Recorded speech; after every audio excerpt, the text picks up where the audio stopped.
Good afternoon, and thank you for joining the Orange County Forum. My name is Tammy Tran, and I'm a Senior Manager for Local Public Affairs at Southern California Edison.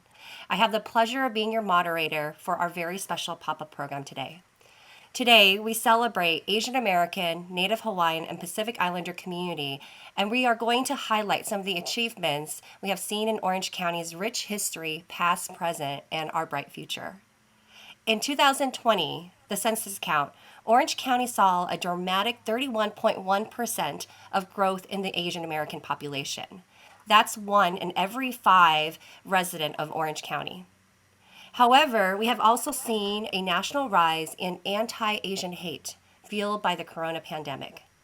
On the side of progress, however, California officials committed hundreds of millions of public dollars to support local communities statewide.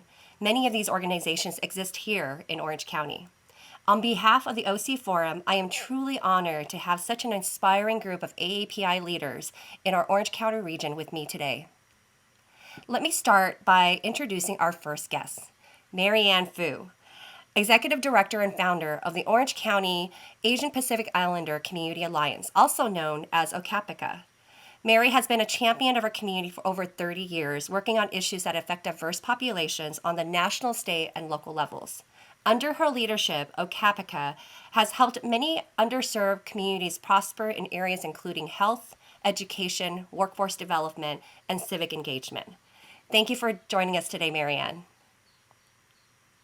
Next, we have Dr. Tuiva, Research Librarian for the Asian American Studies and Curator for the Southeast Asian Archive at UCI.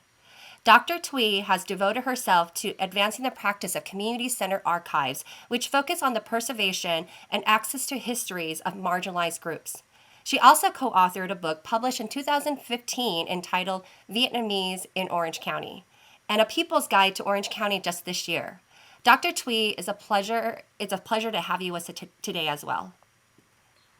And of course, we cannot forget our esteemed guest, Jason Lescamana, Director of Programs and Partnership at the St. Joseph's Community Partnership Fund. With over 20 years' experience working in the nonprofit and philanthropic fields, Jason has dedicated his work towards building community capacity that allows organizations, neighborhoods, and diverse partnerships to become more self-sustaining, better advocates for regional needs. Welcome to our panel, Jason, and thank you for making the time today. All right, we're just going to go ahead and dive right in. I'll start with Marianne. Marianne, you have served as a strong leader in building services, programs, representation, and support for the growth of the API, Native American, and Pacific Islander communities. Marianne, can you please walk us through or paint us a picture of how the AANHPI community has grown since the 1990s? Sure. Thank you so much, Tammy. The Asian American and Pacific Islander communities in Orange County have just drastically grown since the 1990s. In fact, we are the third largest Asian American and Pacific Islander population in the nation. In addition to being the third largest, we also have one of the largest amount of Asian American and Pacific Islander owned businesses in the United States. So again, we are the third largest Asian American and Pacific Islander owned businesses. You can see a lot of community members and business owners came to Orange County because of the population growth and trying to just make sure that we have enough grocery stores and restaurants, and we have manufacturing that is Asian American and Pacific Islander owned. And so it's been just a rapid growth. We're the fastest growing population in the county, as well as Asian Americans are the fastest growing population in the nation. Also in Orange County, what's interesting is we had a rapid amount of voter engagement and people registering to vote. So Asian Americans and Pacific Islanders not only have really increased in their voting, but we also have an increase of Asian Pacific Islander representation. And you can see that in our Board of Supervisors was actually a majority Asian American. We also saw a number of congressional members who are Asian American and state legislators. And so you see the community getting very involved and civically engaged. Yes, and we see that even within this current election cycle, more and first-time candidates that are of Asian or Pacific Islander background running for office. Marianne, I wanted to kind of go back to the 1990s or the early 2000s. Can you point to us what are the kind of the major milestones in the API community? I mean, I'll say for myself, my family was my parents were Vietnamese refugees, and there was a wave of that in the 1980s. Mary, can you paint a picture for us of what are the major milestones that you've seen for the API community here in Orange County? Maybe the top three. I think the major milestones has been similar to what I said before, representation. We have now, just like you know, the next generation. We have 1.5 generation people who've come here when they were younger. Their parents might have been refugees or immigrants. And we have this next generation of 1.5 generation who have taken over leadership, taken over their parents' businesses or grown businesses, are now running for office, are now entering into the corporate world. And so the major milestone that I see is representation. It's beginning to match the demographics. Again, we're close to 25%.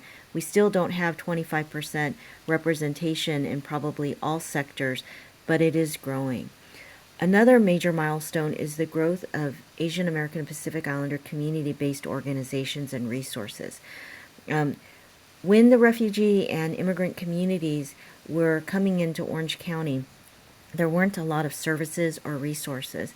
And I think a lot of community groups came out of that, came out of community members feeling like there needs to be more resources, there needs to be things to address mental health and health care, there needs to be organizations to address community economic development and housing, or when later on when we talk about anti-Asian hate. So there was a large growth of organizations and resources within that time period too. And then I think the third major milestone was the amount of representation at, and I would say at funding organizations, because this made a difference. When large foundations started hiring community members who really understood the community, worked in the community. And we'll be talking later to Jason Lescamana, who is with St. Joseph's Community Partnership Fund, but Jason's also worked for another large foundation in California. And that really opened the doors for organizations and community members to have their voice heard and investments back. Also, Tammy yourself, being hired by Southern California Edison, you know, you really listened to us and you really had the company invest in us. So it's having this representation at different sectors to really listen to the stories and the narrative and the needs and the successes of the community, and how do you invest back in and make sure that these groups are supported, who represent the county and can really help, you know, make sure that the voices are heard. That was a big difference, is when companies started to diversify. And we see that now with diversity, equity, inclusion. But when it started to hire Asian American and Pacific Islander representation, that's when we saw the landscape change. Thank you, Marianne. And I think that's so important what you said about making sure that we have representation, that our stories are amplified.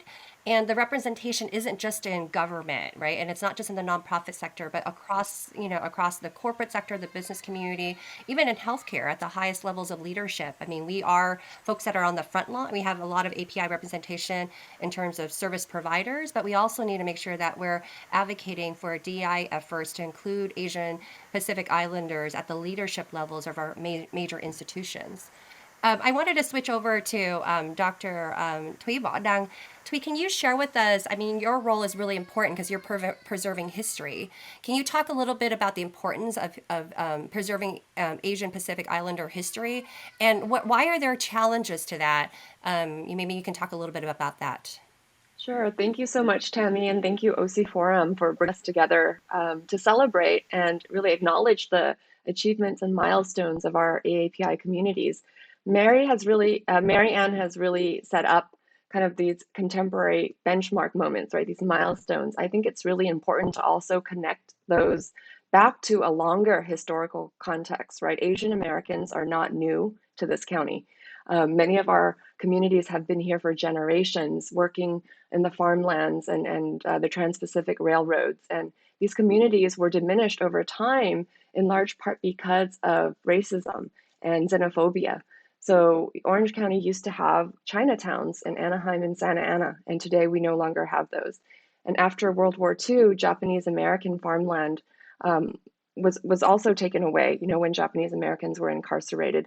So I think what's for me really important when I talk to folks about Asian American history um, is to get folks to connect what they're seeing today with a much longer historical context, right? And so earlier, Marianne mentioned like the context of the war, the Vietnam American War, and Tammy, your story ties into the dramatic transformation of Orange County in the late 70s into the 80s when we saw an exponential increase in primarily Vietnamese, but also Cambodian refugees um, from the war, largely because we're situated just north of Camp Pendleton, which was the first and largest reception center for Southeast Asian refugees.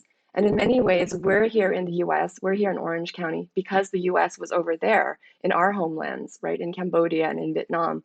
So, getting young learners to understand that many of us, our histories are diverse and heterogeneous. Asian Americans are such a complex and large group, right? And our historical trajectories may be different, but then I think that there are through lines in all of our communities' histories.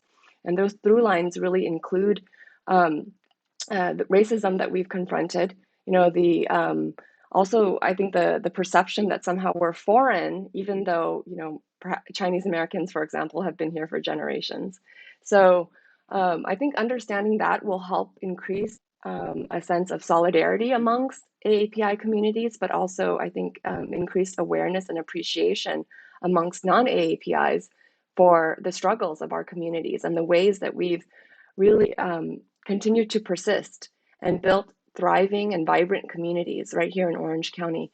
So my work in preserving these histories is really to not just to celebrate and amplify all the victories or the wins, but to also ground our understanding of how these tremendous changes that we advocated for, right, and even in the representation at the higher levels of leadership, like you mentioned, Tammy, came because our community members pushed for those changes.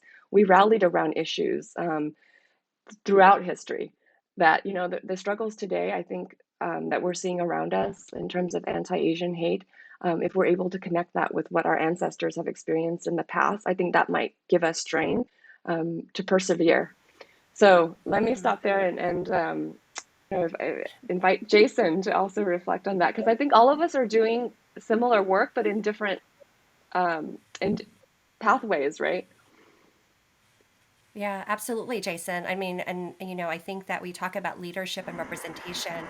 And Jason, your area of work for the past 20 years, I think that's so important. Please share. Great. Yeah. Thank you for having me. And I think the folks here with Dr. Twee, Marianne, and yourself, Tammy, I mean, this is all a meeting amongst friends. I think it's looking at when you work with folks in the community, it's colleagues, it's peers, it's friends. And I think what you find in a lot of organizations, both nonprofit, for profit, and government, there's a lot of relationships in play. And I think that is something that you could see with our community, the importance of relationships, the importance of working together. And so within that, I appreciate everything that Marianne and Dr. Twee have shared. Certainly the representation in the community, the linking it to history and how that impacts what's going on today. And so looking at where we are now, I think, as Marianne said, I am a product of the community. I am a product of community partnerships and working in with lived experience and taking that to where I am in philanthropy. I lead strategy for our foundation, the St. Joseph Community Partnership Fund, overseeing millions of dollars of investments, but with that lens of equity, with that lens of the experience of Asian American and Pacific Islander communities, and not just funding those communities, but informing decisions to not only help those communities and enrich those communities and build capacity, but taking that to other communities with that similar lens. Um, I think we see a lot of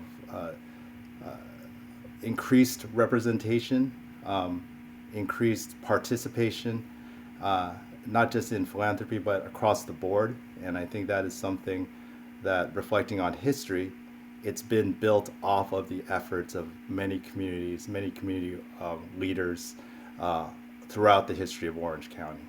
And I think you see leaders here today like Marianne, like Dr. Tui, like yourself, Tammy, and we're just building off of the work of those who have come before us. And what we're hoping to do is build pathways for those who are coming alongside of us and after us as well. We talk about representation. I think it's something that we can celebrate, that we have so many different API leaders across different sectors. But I like to ask a question for all three of you, especially for our audience that's following the OC Forum's program today, is for those that are not of API or Pacific Islander background or heritage, how can they serve as advocates? I think that that's something that we should acknowledge, is that the progress of our API community isn't just dependent on the API leaders. We need to advocate for ourselves, but what about others? And maybe Marianne, you can provide an example of some folks, some people that have been champions for the API community. Because we do need advocates, and we do need to make sure that we're building, support across Orange County. So maybe starting with Marianne. Yes, thanks so much. I think we really need advocates from across all communities. And some examples have been for us when an initiative was started, let's say it's healthcare, and another community said, I don't see anyone here from the Asian American or Pacific Islander communities represented. Their issues are just as important as ours. And we saw this in COVID.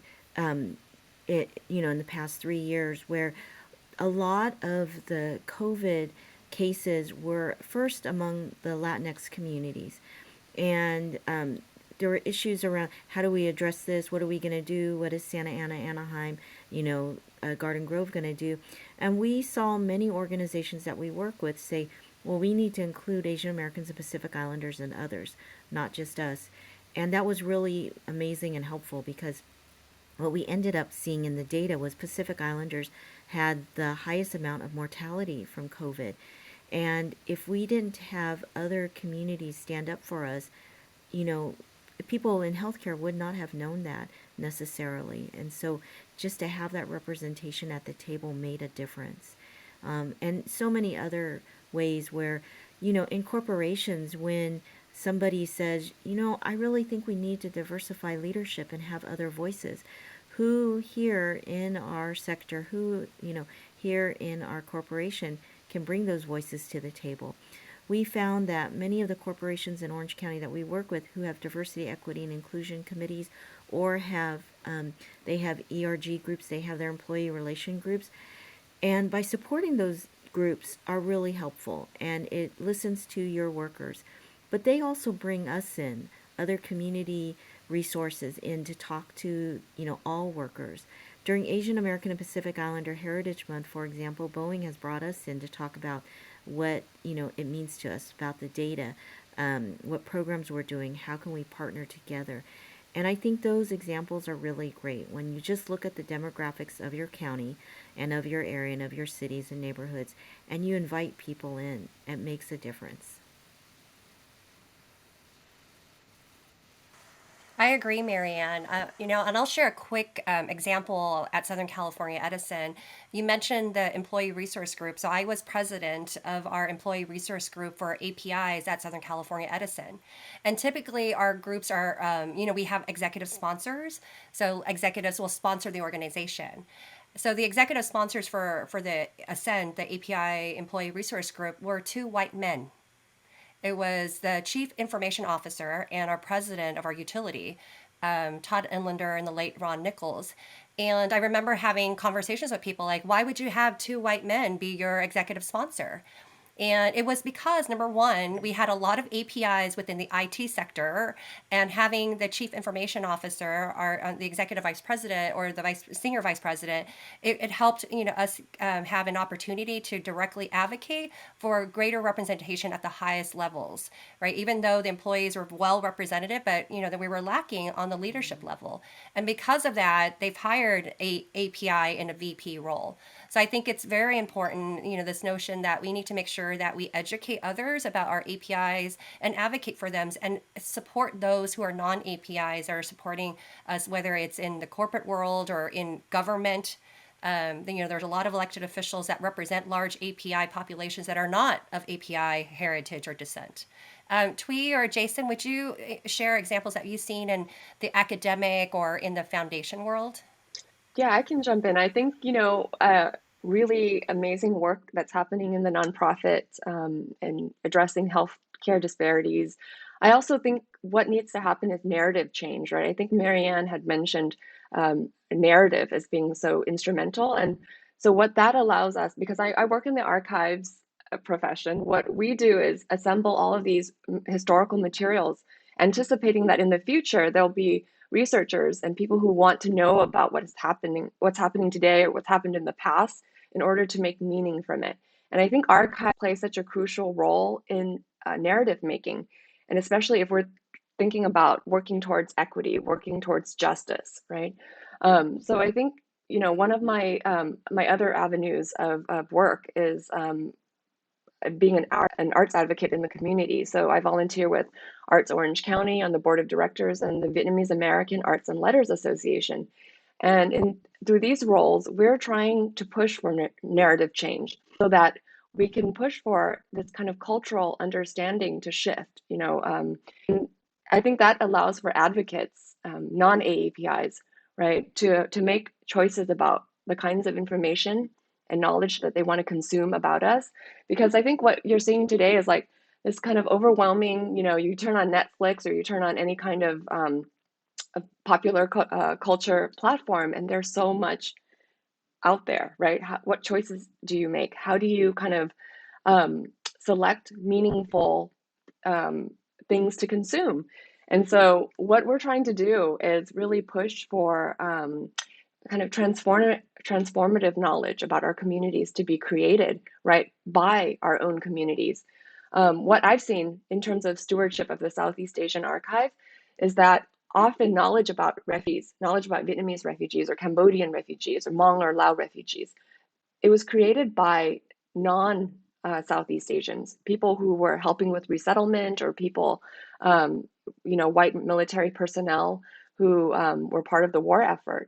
And what happens when you have materials like photographs and documents that are contributed to the archive that come from that angle is that it's this gaze that's turned on our communities, that the voices from our communities are not necessarily part of that, even though we're the subject of that knowledge. Does that make sense? So what I've been advocating for is knowledge by and about communities from within those communities. So meaning oral histories, for example, right? People's life stories told in their own voices. And then through that, we can get much more nuanced understanding of how people have survived things like war and displacement and loss, these kind of major historical events told from their own point of view. And so I think we need to push for support to go towards more of that, building materials, towards narrative change that come from those communities, because the angle, the lens, or the perspective is really important. I'll jump in a little bit, and I just completed a couple terms as the chairperson of Orange County Grantmakers, and within that, we over the last couple of years led an effort to raise awareness not only of the diversity that exists in our region, but also what diversity, what equity, what inclusion, what justice means.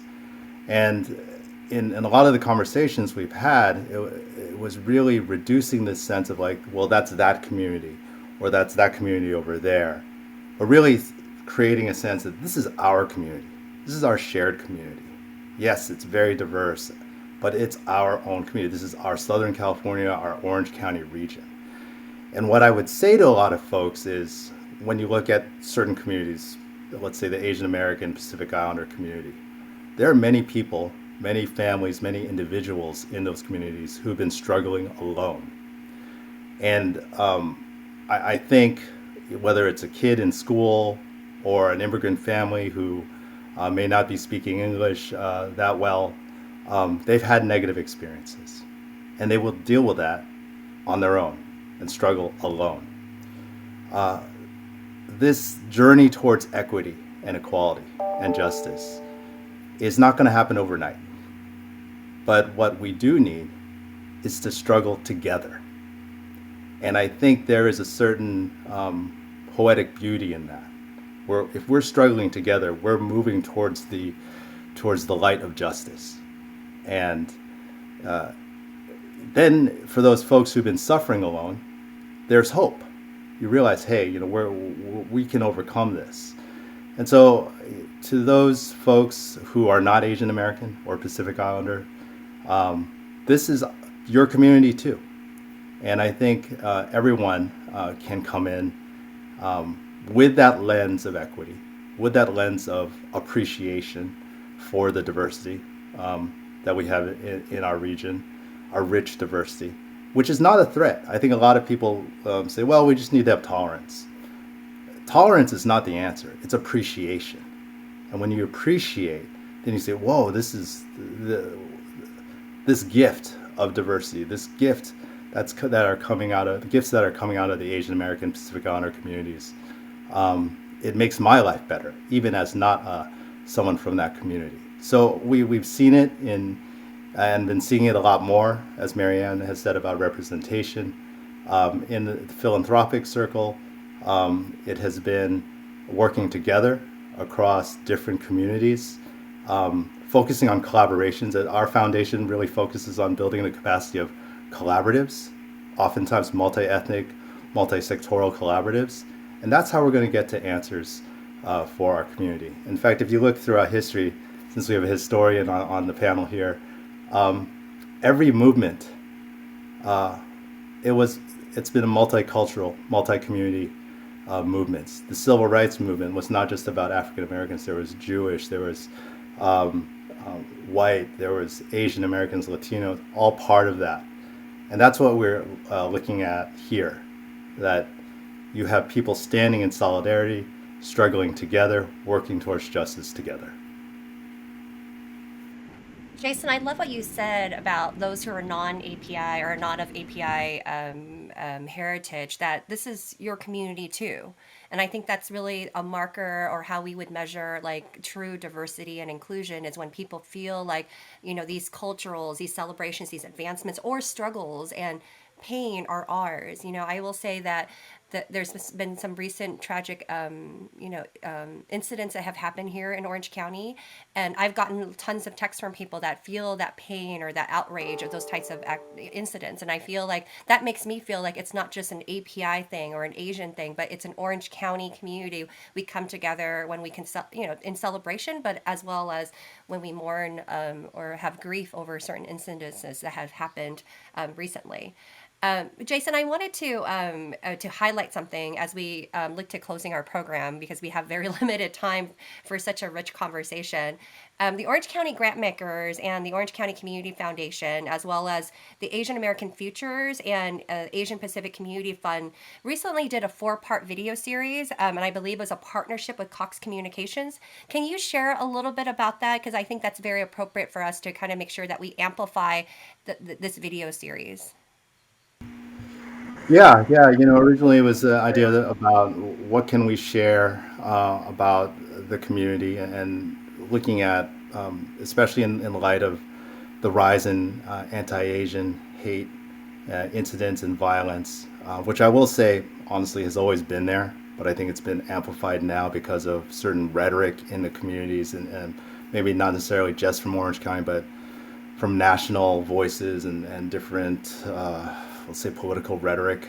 And it was an effort to counter that. But what grew out of it was really not just an opportunity to stand up, but really to educate. And so rather than run PSAs that would run for a limited amount of time, we took the opportunity to create a 4-part series that really was a quick look at the history and diversity, the issues, the needs, but also the opportunities of the Asian American and Pacific Islander community.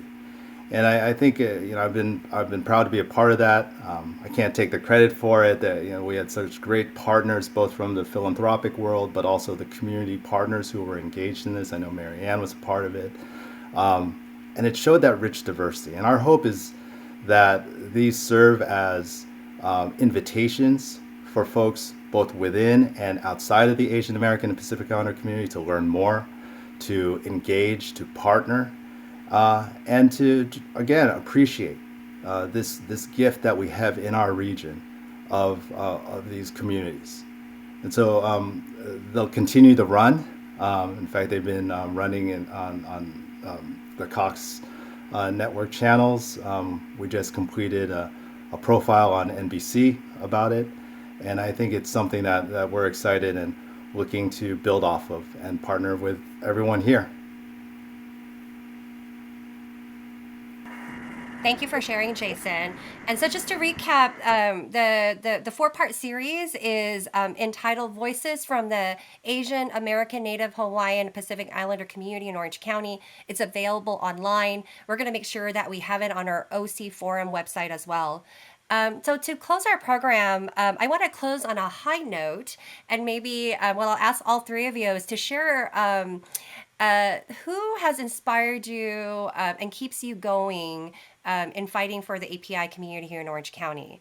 And I will say that all three of you are my inspiration. I know all three of you in different ways, and every time I see your name or hear your voice, it inspires me to continue to be an advocate, however I can at Southern California Edison or at my kids' school. So my daughter and my son are both in a dual immersion program, and that's so important to me because I know what it took to get that program in place and how many years and decades it took. And so I want to thank all three of you for being advocates and not just your respective roles, but in this collective effort to raise awareness and meet the needs of our API community. So let me start with Dr. Tuiva. I'm gonna say my parents. I am also like Tammy, a child of refugees. I was a child myself when I came here in the 80s with my parents, and they made a very difficult decision to take all of us away from our village in South Vietnam. And so they're looking at towards, the retirement and returning to their homeland. And I think a lot about some of the motivations that might have led them to that decision that they probably won't ever speak out loud. And so the work that I continue to do in advocacy for our communities is really a tribute to them.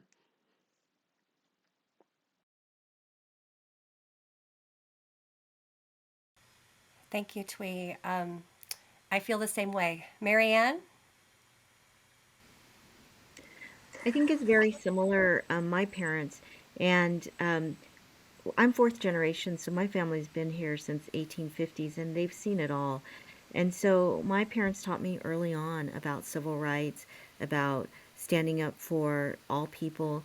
And my mom had me join National Organization of Women when I was 6, had me walking at rallies, had me going to the Capitol and talking to our policymakers about what children's rights looked like. And that's years and years ago, and so it's embedded in me. And it wasn't so long ago that we had segregation or that we couldn't vote. All people couldn't vote. And so I think those reminders are really inspiring me because, we go back and forth in time. History repeats itself. And just like what Jason said, is a lot of these hate crimes that have been happening aren't new. It's not just recent. One of the reasons why Okapica started was because of the killing of Tien Minh Le, a young Vietnamese American man here from school who was brutally murdered and stabbed to death. And after that, we had multiple hate crimes, and prior to that, too. So history repeats itself, and we can't forget it. And I think that's what my parents really strongly taught me. The other thing that they strongly taught me was not to be tokenized. And this is something that for leaders, for the Asian American communities in Orange County, we don't want to be tokenized. We want to have meaningful engagement. And we're not just here to translate, but as people work with us, as organizations work with us, as corporations, as policymakers work with us, we're not just here to sit at the table. We're here to really engage and be leaders and really help continue our contributions of building Orange County. And if you look at all of the communities, just like what Tui said, we've been here since the beginning of Orange County. We've been a huge part of it. We've been a huge part of its investment and its building. Thanks. Thank you, Marianne. And Jason, to close out. I think in terms of inspiration, I see inspiration everywhere. Much like Tui and Marianne and yourself, Tammy. Obviously, my parents were immigrants from the Philippines. They came over in 1968. We first settled on the East Coast in New York, and they traveled over the East Coast and Midwest before we settled in California, in Orange County, actually, in what was a sleepy area in Rancho Santa Margarita, and then into Mission Viejo and then Irvine. My mom, she was always talking about we need to help. We have certain privilege. We're here. Our responsibility is to help those who need help. And I took that with me. And then my father was always talking about, well, there's a lot of followers out there. We need leaders. And so if you combine that leadership in order to assist, to help, to build, that's drawn directly from my family, from my parents. My inspiration also are my kids. I have 3 kids, school-age kids. And what we do today impacts and will impact them. And not just them, but the kids their age, their generation.